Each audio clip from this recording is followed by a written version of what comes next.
I wish I wouldn't have ever married her. All right, for this next installment of the Sister Wives trailer, I want to talk about Meri. Let's talk about Meri.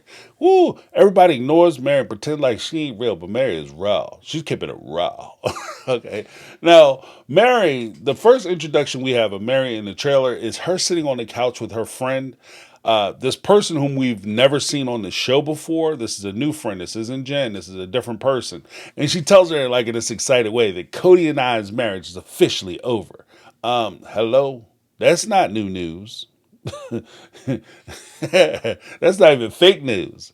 That's old news. Okay, that's like old timey news. Like they put that in the newspaper right next to horseless carriage Model T, and Meri has left Kody. Their relationship is over. Their relationship has been over forever. Okay. And it's weird to watch Meri. And this is one of the weird storylines that they put in the show because I don't know if Meri actually believes this. And this is where I'm a little conflicted when it comes to Meri's character on the show. Because if she believes that their marriage was continuing and everything was going well and it was just a show and everybody was just lying and she actually had a marriage, that's sad as hell. Okay, because Kody was making it very clear. And I fully believed him when he was saying that they are no longer married and they didn't have any connection. And he would be happy if she went out and got another. And he would say that on the show. So were you not watching the show? And are you just going to him saying, like, oh, okay, I don't understand why you would say these things and why you keep making me look like a clown. And you say, oh, baby, don't worry about it. It's just a show.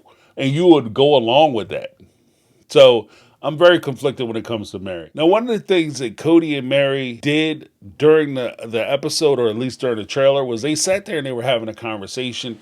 And this just seemed like Kody is hurt because he can't get what he wants from the other ladies. Christine has already found somebody else and she's talking about getting married. And of course, Janelle has already left him and he can't get her back, can't corral her back in, as I talked about in my previous video.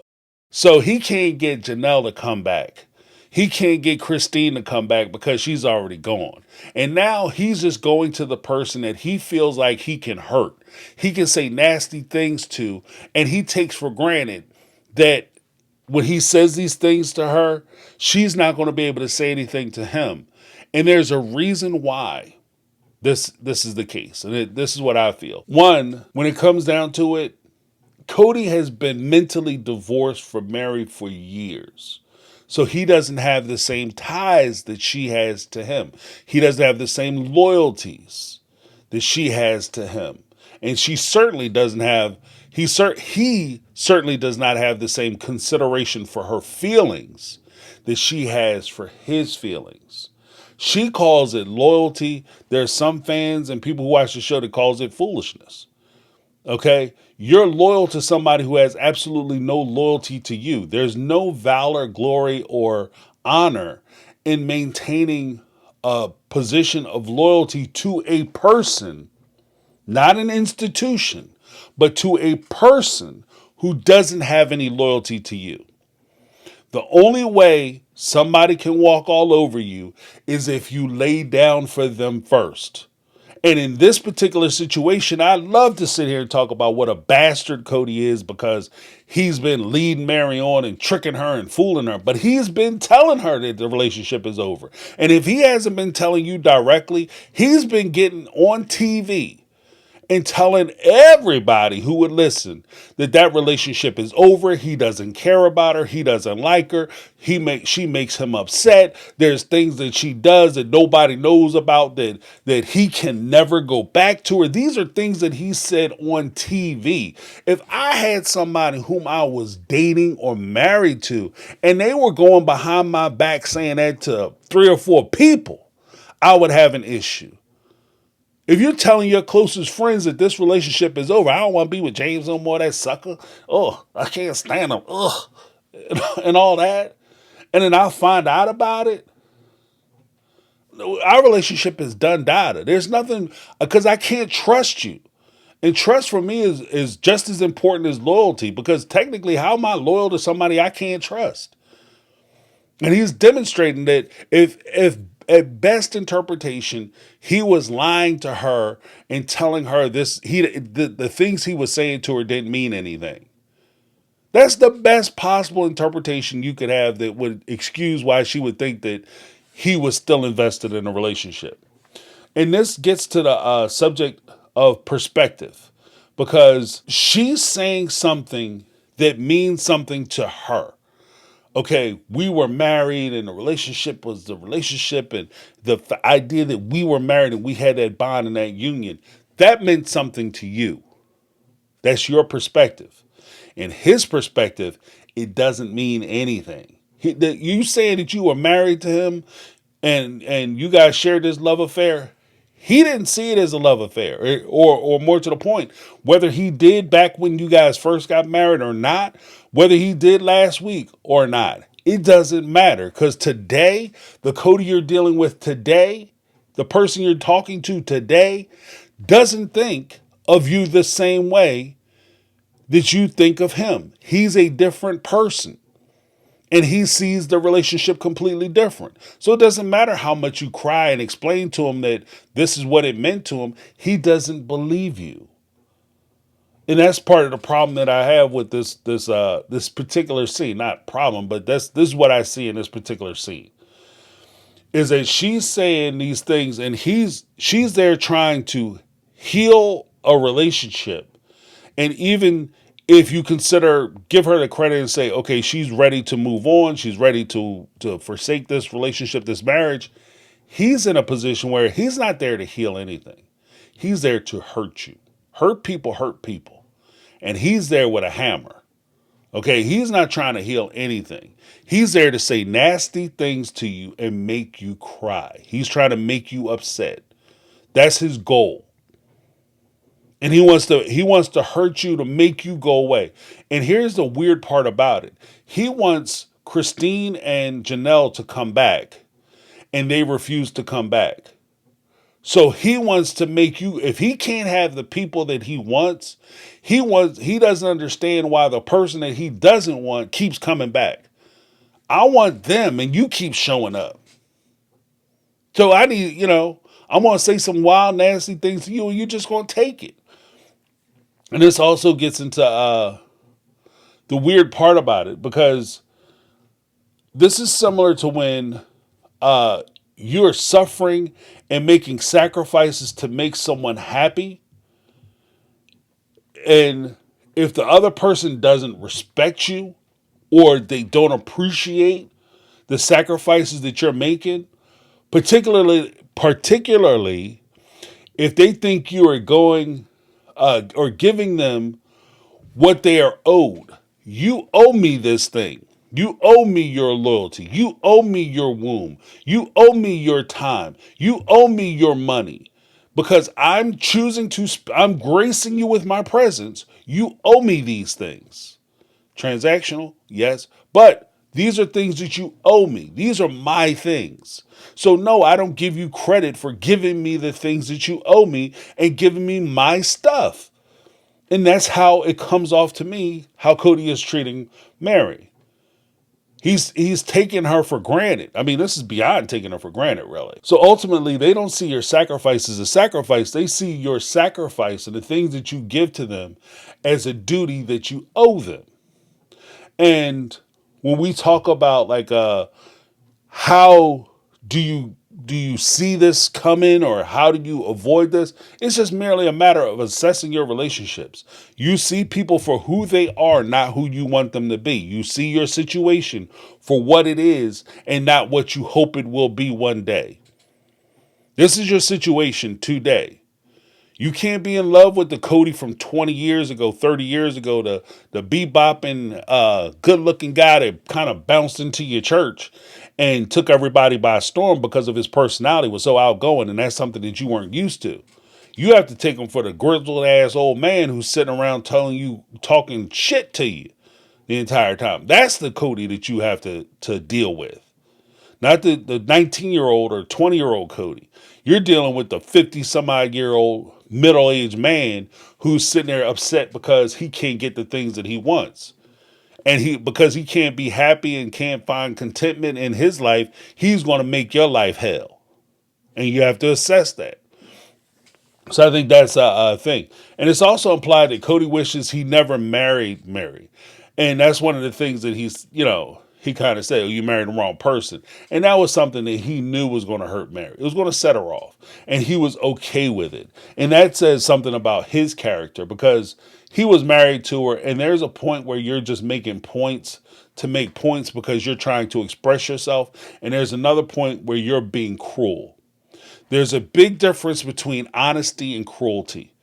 Okay? You can be honest and just, if you don't want to be with her, just stop going over there. Stop hanging out with her. Stop talking to her. If she wants to talk to you, look, there's no point in us getting together, because only thing that's going to happen is we're going to get together. I'm going to say a bunch of mean and hurtful things to you, and it's not going to be beneficial for either of us. It's not going to help you, and it's not going to help my spirit and my soul. Like, it's just, I don't like hurting people, so I don't want to come over your house and hurt you, because that's all that's going to happen, and just leave it there. I wish I wouldn't have ever married her. Here's the ironic part. Kody made the implication that he wishes he never married Meri. The ironic part is, had he not married Meri, he wouldn't have any of his family. He wouldn't have anybody. Had he not married Meri, he wouldn't have met and hung out with Janelle. Because Janelle was Meri's brother's ex-wife, or Meri's brother's wife at the time, and they were all hang out. And she divorced Meri's brother, and then they got reunited and got together later, and they were still hanging out. And that's when Kody fell in love with Janelle and brought her into the family, asked her to marry her. And then Christine, by her own admission, said she always wanted to be the third wife. So had you not married Meri, and had you not married Janelle, and even if you married Janelle, you would have had to go out and get another wife or two wives in order for you to even be in Christine's contention, for her to consider marrying you, because she always wanted to be the third wife. She never wanted to be the first wife. At least that's the position she had when she was younger.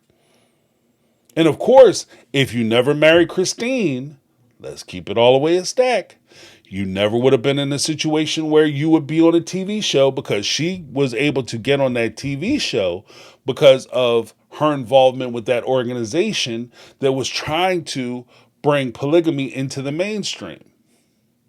Principal Voices. And Principal Voices had contacts with a lot of the TV producers and the folks at TLC and different documentarians who wanted to talk about polygamy, especially after the success of Big Love on HBO.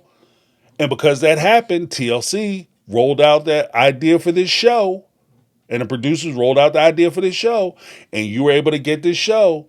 And by you getting this show, let's keep it a stack, put you in a position where you could get Robin. So without Christine, there is no show.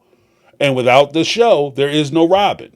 So your entire life, the foundation and the cornerstone of your entire life is Meri. And the sad part is that deep down, I think that that's part of the reason why Kody resents Meri, is because he realizes that without Meri, all the things that happen in his life, positive or negative, but mostly the positive things that he's defined himself as. I'm the guy with 4 wives. Look at me. I'm the man. Look at me. I'm the guy who's on TV. All those things started with your marriage to Meri. So that's just something for him to think about. Listen, it's confusing from day one. That's bull. Well, That is so not fair to me. And this is where Meri snaps on him, and she gets real upset and real emotional, because again, Kody's whole purpose there is to hurt her. Because if you go back and you watch the clip where they're talking, and he says something in retort to her, look at Kody's face. The shit-eating grin on his grill. When he said that to her, it wasn't the fact he thought it was funny or humorous that Meri started laughing or crying, or he thought he was so witty and he was so proud of himself because of his response. He was happy because of the misery that it entailed, the misery it wrought on her. That's what gave him joy. It's that this is that we're starting to see a different side of Kody, and this is where a lot of folks have started to make the turn or the admission that there is a possibility that there may have been a lot more to Kody's personality as far as how he treated his family than we ever suspected. Because he takes too much joy and too much pleasure, and he relishes in the fact that he hurt Meri. It's too easy for him to fall into that character for me to think that this is just something that's completely new to him. Finally, there's a point where we have to recognize that Kody has taken Meri's grace for granted. Meri has provided him a huge berth as far as grace is concerned, because she was the one who brought Robin into the family. She was the one who was his legal wife at the time Robin came into the family. She's the one who gave up her legal right and her position as the legal wife so that Robin could adopt her kids, because that was so important. So Meri gave her legal marriage to Robin, threw it on the fire for Robin and for Kody and for the kids. So she's given up a lot of things, and she's never left. No matter how bad Kody treats her, she's never left. When Kody stopped coming around to her house, she never left. When Kody would sit on TV and talk shit about her, and I'm pardon my French, but that's what it is. It's not even he was talking crap about it, talking about her behind her back. No, he was shit talking her, and he was okay with that. And when he did that, she never left. She didn't go anywhere. And because she never left, he always thought that no matter how bad I treat her, no matter how hard I kick her, no matter how much I deprive her, she's not going to get her feet up under herself and walk out that door. And so ultimately, I think that that's part of the comfort that he feels in his cruelty, is that no matter how bad he treats her, he thinks deep down that even though I don't want her here, it's always nice to have a punching bag around in case I have a bad day or my mood is spoiled. I can always go to my punching bag and say some mean, wild, nasty things. And she's an inconvenience. She's not fun to be around. But when I need to hurt somebody and I know I genuinely hurt them, then she's the one I can go to. And part of the reason why that's important is because, and this is the weird part where you could make the argument that he may be leading her on and making her think that there's a possibility that they can get back together. You know why that very well may be? That she thinks that? Because he does give her little hints that they could work it out and get back together. You know why he would do that? Because he wants to work it out? Hell no. Hell no. He doesn't want to work it out. He doesn't want to get back together. But what he does want to do is keep her on the line and keep her emotionally invested. So when he comes back and he wants to hurt somebody, she's primed up and ready for him to be able to say some wild, mean, and nasty things and hurt her feelings. And I think that's the whole point of the process for him. Robin. I know that there's always been that position that Robin and Meri were such good friends and they've cared deeply for each other and there's such compassion, love, and respect for one another. Here's the thing. Here's my thing.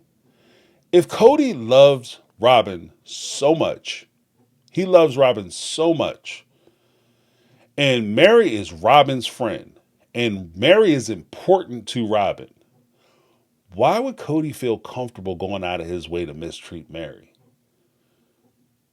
We can sit here and pretend like, oh, okay, well, these are separate marriages and separate relationships. No. Because if Meri is so important to Robin, there's very few things that Kody would be able to say to Meri, especially on TV, where we know that Robin's going to eventually see it.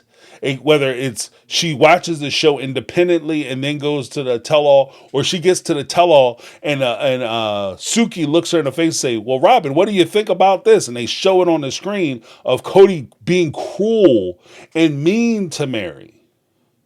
Hell, she was sitting on Kody Pass when Kody was trying to stiff her out of cut her out of Kody Pass land. And Robin was okay with that. Robin wasn't sitting there saying, Kody, we need to figure out how to give Meri her fair and equal and her fair share and what she should get because she's contributed so much to the family and she's my friend. That's not what she said. She said, Kody, shut up because I don't want you to spoil this for me. No need for us to say a bunch of things that could later be used against us in the court of law because you see these things that are standing on Kody Pass. Those are people called cameramen and they have on their shoulders these things called cameras, and those cameras are recording this conversation. And I don't want to have it out there that you're trying to cut her out of land, or I don't want to have it out there that you're trying to give her a certain amount of land or she's going to get a certain amount of land. So we need to go ahead. So if Kody, my whole point is that if Kody realized that Meri was so important to Robin and he loves Meri or Robin so much, why wouldn't he curtail how he talks to Robin? And more importantly, or Meri, why wouldn't he treat her better? Even if it was just to the point where he would be more honest with her, but be a little more gentle with his honesty. Because we know that she's going to see it. And ultimately, even if we pretend, because Robin will get back on, I had no idea. In my mind, everything was fine. I had no idea. Even if we pretended Robin had no idea because she has willful ignorance or she's committed to stupidity. Okay, even if that's the case, we have to assume that at some point Robin is going to find out. And if she simply asked the question, she could find out not only from the TV show, she could go to her friend, Meri, and ask her friend, Meri, what's going on? And I'm sure they've had conversations about Kody and getting Kody back for Meri, and Meri trying to get Robin to do that, because these are some of the things that we saw even in season 16 and 17. Meri would go to Robin and try to figure out how to get Kody back. And Robin supposedly be working with Meri to get Kody to go back to her, and it just wouldn't work. So my question is, if Robin didn't know, when she finds out, what's supposed to happen? When she sees this conversation and what it does to her friend and how it affects her friend Meri, what do we think she's going to do? I don't think she's going to do anything. I think she's going to cry and complain about how this situation has messed up her and her finances and how it's impacting her and negatively impacting her and the money that she plans on taking out of the family. But I don't think she gives a shit how it's going to affect Meri. Those are my two. Let me know what you guys think. If you guys agree with what I'm saying, if you guys like what I'm doing, go ahead and give me that thumbs up. If you don't like it, give me the thumbs down. But either way, let a brother know what you think about it. And if you have anything to say, leave it down in the comments. Agree, disagree. If you want to add additional points, because sometimes you guys say things I haven't even considered. I'm like, okay, yeah, that's a good point. Or maybe you disagree with what I say. You leave it down in the comments, like, okay, I see where they're coming from. But either way, this is my take. I'm James. This has been My Take on Reality, and I'm out. 'Cause I've been living life right like I